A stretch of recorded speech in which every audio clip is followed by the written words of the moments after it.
C'est-à-dire que compte tenu de la menace et quoi qu'il advienne en Ukraine, nous avons besoin d'augmenter nos capacités de défense et nous avons besoin de bâtir, sur les quelques années qui viennent, des capacités de défense autonomes pour les Européens. Merci Monsieur le Président. Francesco Fontemaggi pour l'agence France Presse. Vous avez évoqué cette réunion.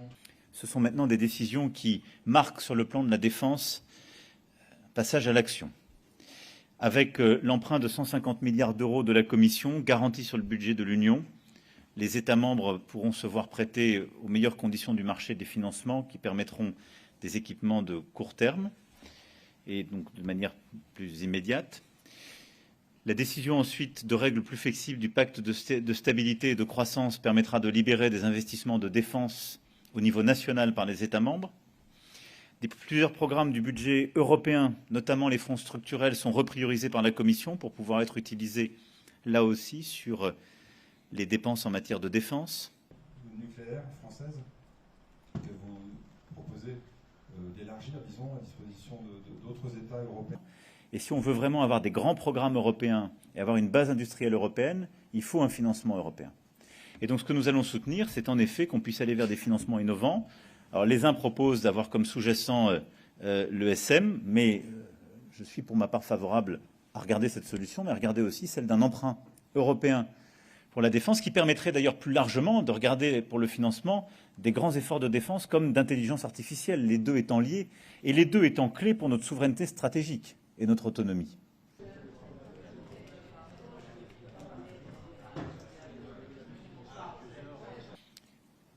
Les Russes ont très clairement dit quelle était leur volonté.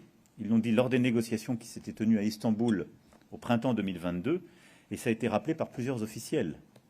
Pas d'OTAN, aucune armée étrangère, et une démilitarisation de l'Ukraine que les Russes veulent voir comme une armée, un pays neutre, ce qui veut dire un format d'armée très réduit.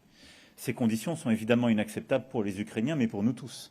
Le discours d'hier a déclaré, je le cite, qu'il y a encore des gens qui veulent revenir à l'époque de Napoléon. En 2025, l'Union européenne fournira à l'Ukraine 30,6 milliards d'euros au titre de la facilité pour l'Ukraine et de l'initiative ERA du G7, financée par, vous le savez, les intérêts des actifs russes immobilisés.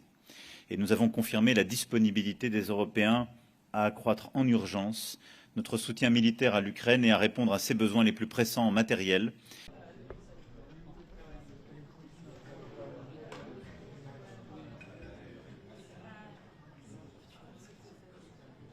L'idée que nous allions d'abord vers une trêve qui permette d'être mesurée et vérifiée, trêve dans les airs, sur mer et sur les infrastructures civiles, qui puisse ensuite permettre de discuter ce qui constitue les garanties de sécurité au sens large, qui vont du renforcement de l'armée ukrainienne à la présence de forces européennes ou non européennes sur le sol ukrainien, jusqu'à d'autres types de garanties.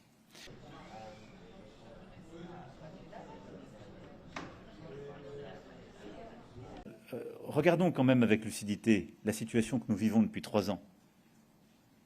Pourquoi les Européens et tous plus largement sont dans cette situation face à l'Ukraine? Parce que vous avez une puissance nucléaire qui est l'agresseur.